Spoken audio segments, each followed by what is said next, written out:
এই দেখো আজকে চলে এসেছি আবার আমার বাবি সোনার ডিনার নিয়ে।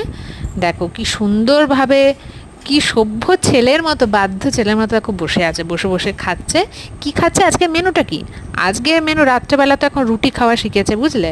তো রুটির সাথে দেখো সুজির সাথে একটু দুধ দিয়ে একটু একটা, কি বলবো, একটা নতুন প্রিপারেশন করেছে বাবা ওর জন্য। সুজিটা মা সকালে করে রেখেছিল যে আমরা সবাই খাবো, তার সাথে একটু দুধ মিক্স করে বেশ সুন্দর একটু মিঠাই মিঠাই টাইপের হয়েছে। দেখো বসে বসে সুন্দরভাবে খাচ্ছেন, মাঝে মাঝে আমাকে দেখছে, মানে খুব বিরক্ত হয় তো আমি এরকম ভিডিও করলে বা ব্লগ কিছু বানালে, ব্লগ করছি কিনা সেটা বুঝতে পারে না, বাট ভিডিও করছি এটা বুঝতে পারে। সেটা খুব রাগ করে ওই দেখো একটা টুকরো রেখেছে ভাইয়ের জন্য। তো এরকম করে 3টে রুটি খেয়েছে আজকে, বিশাল ব্যাপার। তো চলো আজকে এই ব্লগটা একটু তোমাদের কেমন লাগলো অবশ্যই জানাবে। আজকের জন্য বাই।